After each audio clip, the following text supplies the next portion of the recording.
ದೇವರ ಪರಿಶುದ್ಧ ನಾಮಕ್ಕೆ ಸ್ತೋತ್ರವಾಗಲಿ.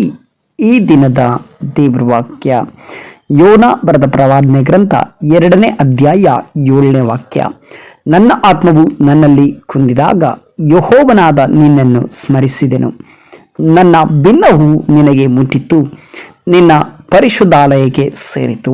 ಹೌದು ಪ್ರಿಯ ದೇವರ ಮಕ್ಕಳೇ, ಇವತ್ತಿನ ದೇವರ ವಾಕ್ಯದಲ್ಲಿ ನಾವು ಗಮನಿಸುತ್ತಿದ್ದೇವೆ. ಇಲ್ಲಿ ದೇವರ ವಾಕ್ಯವು ಸ್ಪಷ್ಟವಾಗಿ ಬರೆಯಲ್ಪಟ್ಟಿದೆ. ನನ್ನ ಆತ್ಮವು ನನ್ನಲ್ಲಿ ಕುಂದಿದಾಗ ಯೆಹೋವನಾದ ನಿನ್ನನ್ನು ಸ್ಮರಿಸಿದೆನು. ನನ್ನ ಭಿನ್ನವು ನಿನಗೆ ಮುಟ್ಟಿತು, ನಿನ್ನ ಪರಿಶುದ್ಧಾಲಯಕ್ಕೆ ಸೇರಿತು. ಪ್ರಿಯ ದೇವರ ಮಕ್ಕಳೇ, ಸಾಮಾನ್ಯವಾಗಿ ನಮ್ಮ ಜೀವಿತದಲ್ಲಿ ನಮ್ಮ ಆತ್ಮವು ಒಂದಲ್ಲ ಒಂದು ವೇಳೆ ಕುಂದಿ ಹೋಗುತ್ತದೆ. ಅಂದರೆ ದೇಹದಲ್ಲಿ ಬಲವುಳ್ಳವರಾಗೇ ಇರುತ್ತೇವೆ, ದೇಹದಲ್ಲಿ ಸಂತೋಷವಾಗೇ ಇರುತ್ತೇವೆ, ನೋಡುವುದಕ್ಕೆ ಎಲ್ಲವೂ ಒಳ್ಳೆಯ ರೀತಿಯಲ್ಲಿ ಇರ್ತದೆ. ಆದರೆ ನಮ್ಮ ಆತ್ಮವು ಕುಂದಿ ಹೋಗುತ್ತದೆ. ಯಾವಾಗ ಅಂದರೆ ಏನೋ ಒಂದು ಕಾರ್ಯ ನಿರೀಕ್ಷಿಸ್ತಾ ಇರ್ತೇವೆ, ಆ ಕಾರ್ಯವು ನಡೆಯದೆ ಹೋದಾಗ, ಅಥವಾ ಅದು ಸಂಭವಿಸದೆ ಹೋದಾಗ, ಅಥವಾ ಅದು ನೆರವೇರದೆ ಹೋದಾಗ ನಮ್ಮ ಆತ್ಮದಲ್ಲಿ ಕುಂದಿ ಹೋಗುತ್ತೇವೆ. ನಮ್ಮನ್ನ ಯಾರು ಬಲಪಡಿಸದೇ ಇರುವಾಗ, ನಮ್ಮನ್ನ ಯಾರು ಉತ್ತೇಜನ ಪಡಿಸದೇ ಇರುವಾಗ, ನಮ್ಮನ್ನ ಯಾರು ಕೂಡ ಪ್ರೀತಿ ಮಾಡದೇ ಇರುವ ಸಮಯದಲ್ಲಿ ನಮ್ಮ ಆತ್ಮವು ಕುಂದಿ ಹೋಗುತ್ತದೆ. ಮೂರನೇದಾಗಿ ನಮ್ಮ ಆತ್ಮ ಕುಂದಿ ಹೋಗುವುದು ಯಾವಾಗ ಅಂದರೆ ನಾವು ಪ್ರಾರ್ಥನೆ ಮಾಡದೇ ಇರುವಾಗ, ನಾವು ದೇವರ ವಾಕ್ಯವನ್ನು ಓದದೇ ಇರುವಾಗ, ದೇವರ ವಾಕ್ಯದಲ್ಲಿ ನಾವು ಗಮನಿಸದೇ ಇರುವಾಗ, ದೇವರ ವಾಕ್ಯವನ್ನು ಸ್ಮರಿಸದೇ ಇರುವಾಗ ನಮ್ಮ ಆತ್ಮವು ಕುಂದಿ ಹೋಗ್ತದೆ. ಅದೇ ರೀತಿಯಲ್ಲಿ ಇಲ್ಲಿ ಒಬ್ಬ ಭಕ್ತನಿದ್ದಾನೆ, ಆತನ ಹೆಸರು ಯೋನ ಎಂಬುದಾಗಿ. ಆತನು ಆತ್ಮದಲ್ಲಿ ಕುಂದಿ ಹೋಗುತ್ತಾನೆ. ಆತನು ಆತ್ಮದಲ್ಲಿ ಕುಂದಿ ಹೋದಾಗ ಏನ್ ಮಾಡ್ತಾನೆ ಅಂದ್ರೆ ದೇವರನ್ನ ಸ್ಮರಿಸುತ್ತಾನೆ. ನಾವು ಆತ್ಮದಲ್ಲಿ ಕುಂದಿ ಹೋದಾಗ ಏನು ಮಾಡ್ತೇವೆ? ಕೆಲವು ಸಮಯ ನಾವು ಬಂಧು ಮಿತ್ರರನ್ನ ಸ್ಮರಿಸುತ್ತಾ ಅವರಿಗೆ ಫೋನ್ ಮಾಡಿ ಮಾತನಾಡ್ತೇವೆ. ಕೆಲವು ಸಮಯ ಒಳ್ಳೆ ದೇವ ಸೇವಕರನ್ನ ಹುಡುಕಿ ಫೋನ್ ಮಾಡ್ತೇವೆ. ಕೆಲವು ಸಮಯ ಯಾರಾದರೂ ಪ್ರವಾದಿಗಳು ಸಿಗುತ್ತಾರೆ ಎಂಬುದಾಗಿ ಹುಡುಕಿ ಫೋನ್ ಮಾಡಿ ಅವರೊಟ್ಟಿಗೆ ಮಾತನಾಡಿ ಪ್ರಾರ್ಥಿಸ್ಕೊಳ್ತೇವೆ. ಒಳ್ಳೆಯದೇ.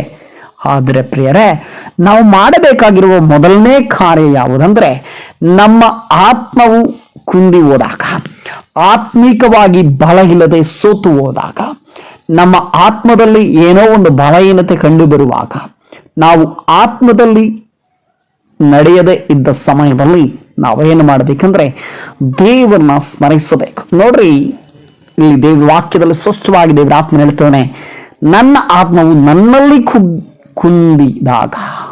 ನೋಡ್ರಿ, ದೇವರ ಆತ್ಮ ಹೇಳ್ತಿದ್ದಾನೆ, ನನ್ನ ಆತ್ಮ ನನ್ನಲ್ಲಿ ಕುಂದಿದಾಗ ಯೆಹೋವನಾದ ನಿನ್ನನ್ನು ಸ್ಮರಿಸುವೆನು.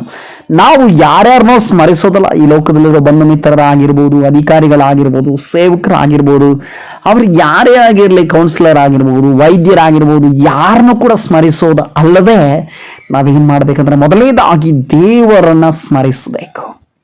ನಾವು ದೇವರನ್ನ ಸ್ಮರಿಸುವಾಗ ನಮ್ಮ ಭಿನ್ನಹ ದೇವರಿಗೆ ಮುಟ್ಟುತ್ತದೆ. ಅಂದ್ರೆ ನಮ್ಮ ಪ್ರಾರ್ಥನೆ, ನಮ್ಮ ವಿಜ್ಞಾಪನೆಗಳು ದೇವರಿಗೆ ಮುಟ್ಟುತ್ತದಂತೆ. ಅದಕ್ಕೆ ದೇವರ ಆತ್ಮನ ಹೇಳ್ತಿದ್ದಾನೆ, ನನ್ನ ಭಿನ್ನವು ನಿನಗೆ ಮುಟ್ಟಿತು. ಯಾರಿಗೆ ಮುಟ್ಟಿತು? ದೇವರಿಗೆ ಮುಟ್ಟುತ್ತದೆ. ನಾವು ಮಾಡುವಂತ ಯಾವುದೇ ಪ್ರಾರ್ಥನೆ ಆಗಿರ್ಬೋದು, ಯಾವುದೇ ಭಿನ್ನವಾದ ಪ್ರಾರ್ಥನೆ ಆಗಿರ್ಬೋದು, ಕಣ್ಣೀರಿನ ಪ್ರಾರ್ಥನೆ ಆಗಿರ್ಬೋದು, ವಿಜ್ಞಾಪನ ಪ್ರಾರ್ಥನೆ ಆಗಿರ್ಬೋದು, ಕೃತಜ್ಞತಾ ಪ್ರಾರ್ಥನೆ ಆಗಿರ್ಬೋದು, ಅನೇಕ ರೀತಿಯ ಪ್ರಾರ್ಥನೆಗಳನ್ನ ನಾವು ಮಾಡುತ್ತೇವೆ. ಆ ಪ್ರಾರ್ಥನೆಯು ದೇವರಿಗೆ ಮುಟ್ಟಬೇಕಾದ್ರೆ ನಾವು ದೇವರನ್ನ ಸ್ಮರಿಸುವವರಾಗಿರಬೇಕು. ನಿನ್ನ ಪರಿಶುದ್ಧಾಲಯಕ್ಕೆ ಸೇರಿತು. ದೇವರ ಪರಿಶುದ್ಧಾಲಯಕ್ಕೆ ಸೇರಬೇಕಾದ್ರೆ ನಾವೇನ ಮಾಡಬೇಕಂದ್ರೆ ದೇವರನ್ನ ಮಾತ್ರವೇ ನಾವು ಸ್ಮರಿಸುವವರಾಗಿರಬೇಕು. ಪ್ರಿಯ ದೇವ್ರ ಮಕ್ಕಳೇ, ಕಷ್ಟಗಳು, ವೇದನೆಗಳು ಬರುವುದು ಸಹಜ, ದುಃಖಗಳು ಬರುವುದು ಸಹಜ. ಆತ್ಮಿಕವಾಗಿ ಕೆಲವು ಸಮಯ ಸೋತು ಹೋಗುವುದು ಕೂಡ ಸಹಜ. ಆತ್ಮದಲ್ಲಿ ಬಲ ಇಲ್ಲದೆ ಹೋಗುವುದು ಕೂಡ ಸಹಜ. ನಾವು ಆತ್ಮದಲ್ಲಿ ಕುಂದಿ ಹೋಗುವುದು ಕೂಡ ಸಹಜ, ಕುಗ್ಗಿ ಹೋಗುವುದು ಕೂಡ ಸಹಜವಾಗಿ ನಮ್ಮ ಜೀವಿತದಲ್ಲಿ ನಡೆಯುತ್ತದೆ. ಈ ನಡೆಯುವಾಗ ನಾವೇನ್ ಮಾಡ್ಬೇಕಂದ್ರೆ ದೇವರನ್ನ ಮಾತ್ರವೇ ಸ್ಮರಿಸುವವರಾಗಿರಬೇಕು. ಎಲ್ಲಾ ಸಮಯದಲ್ಲಿಯೂ ಮೊದಲನೇದಾಗಿ ನಾವು ದೇವರನ್ನೇ ನೋಡಬೇಕು, ದೇವರನ್ನೇ ಸ್ಮರಿಸಬೇಕು. ಅದಕ್ಕೆ ಆತನ ಹೇಳ್ತಿದ್ದಾನೆ, ನನ್ನ ಆತ್ಮವು ನನ್ನಲ್ಲಿ ಕುಂದಿದಾಗ ಯೆಹೋವನಾದ ನಿನ್ನನ್ನು ಸ್ಮರಿಸುವೆನು. ನನ್ನ ಭಿನ್ನವು ನಿನಗೆ ಮುಟ್ಟಿತು. ನಾವು ಯೆಹೋವನನ್ನ ಅಂದ್ರೆ ದೇವರನ್ನ, ಯೇಸುಸ್ವಾಮಿಯನ್ನ ಸ್ಮರಿಸುವುದಾದ್ರೆ ನಮ್ಮ ಭಿನ್ನಹ ದೇವರನ್ನ ಮುಟ್ಟುತ್ತದೆ. ನಮ್ಮ ಪ್ರಾರ್ಥನೆಗೆ ಉತ್ತರ ಸಿಗ್ತದೆ. ನಮ್ಮ ಪ್ರಾರ್ಥನೆಯು ಆತನ ಪರಿಶುದ್ಧ ಪರ್ವತಕ್ಕೆ, ಪರಿಶುದ್ಧ ಆಲಯಕ್ಕೆ ಸೇರುವಂಥದ್ದಾಗಿರ್ತದೆ. ಈ ವಾಕ್ಯದೊಟ್ಟಿಗೆ ದೇವರು ನಿಮ್ಮನ್ನು ಆಶೀರ್ವಾದ ಮಾಡಲಿ ಯೇಸುವಿನ ನಾಮದಲ್ಲಿ ಪ್ರಾರ್ಥಿಸೋಣ. ಸರ್ವಶಕ್ತನು ಮಹಾಪರಿಶುದ್ಧನು ಆದ ತಂದೆಯಾದ ದೇವರೇ, ಈ ದಿನಕ್ಕಾಗಿ ಸ್ತೋತ್ರಪ್ಪ. ಈ ಒಂದು ದಿನದಲ್ಲಿ ಕರ್ತನೆ ವಾಕ್ಯವನ್ನು ಕೇಳುತ್ತಿರುವಂತ ನಿನ್ನ ಮಕ್ಕಳನ್ನ ಆಶೀರ್ವಾದ ಮಾಡ್ರಿ. ಹೌದು ದೇವರೇ, ನನ್ನ ಆತ್ಮವು ನನ್ನಲ್ಲಿ ಕುಂದಿದಾಗ ಯೆಹೋವನಾದ ನಿನ್ನನ್ನು ಸ್ಮರಿಸುವೆನು.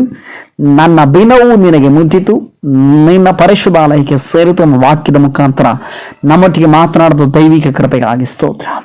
ದೇವರೇ, ನಮ್ಮ ಆತ್ಮದಲ್ಲಿ ಕುಂದಿ ಹೋದಾಗ, ನಮ್ಮ ಆತ್ಮದಲ್ಲಿ ಬಲಹೀನರಾಗುವಾಗ, ನಮ್ಮ ಆತ್ಮದಲ್ಲಿ ದೇವರೇ ಕುಗ್ಗಿ ಹೋದಾಗ, ನಾವು ಆತ್ಮಿಕವಾಗಿ ಬಿದ್ದು ಹೋದಾಗ, ಆತ್ಮಿಕವಾಗಿ ಸೋತು ಹೋದಾಗ, ದೇವರೇ ನಿಮ್ಮನ್ನೇ ಸ್ಮರಿಸುವ ಮಕ್ಕಳಾಗಿ, ನಿಮ್ಮ ಬಳಿಗೆ ಬರುವಂತ ಮಕ್ಕಳಾಗಿ ನಮ್ಮನ್ನು ಮಾರ್ಪಡಿಸಬೇಕಾಗಿ ನಿಮ್ಮಲ್ಲಿ ಪ್ರಾರ್ಥಿಸುತ್ತಾ, ಈ ಪ್ರಾರ್ಥನೆಯನ್ನು ಕೇಳುತ್ತಿರುವಂತ, ಈ ವಾಕ್ಯವನ್ನು ಕೇಳುತ್ತಿರುವಂತ ಪ್ರತಿಯೊಬ್ಬೊಬ್ಬರನ್ನ ಆಶೀರ್ವಾದ ಮಾಡೆಂಬುದಾಗಿ ಪ್ರಾರ್ಥಿಸ್ತಾ, ಯೇಸು ಕ್ರಿಸ್ತನ ಅಧಿಕಾರವುಳ್ಳ ನಾಮದಲ್ಲಿ ಪ್ರಾರ್ಥಿಸ್ತೇನೆ ತಂದೆಯ ದೇವರೇ. ಆಮೇನ್, ಆಮೇನ್, ಆಮೇನ್. ದೇವರು ನಿಮ್ಮನ್ನು ಆಶೀರ್ವದಿಸಲಿ.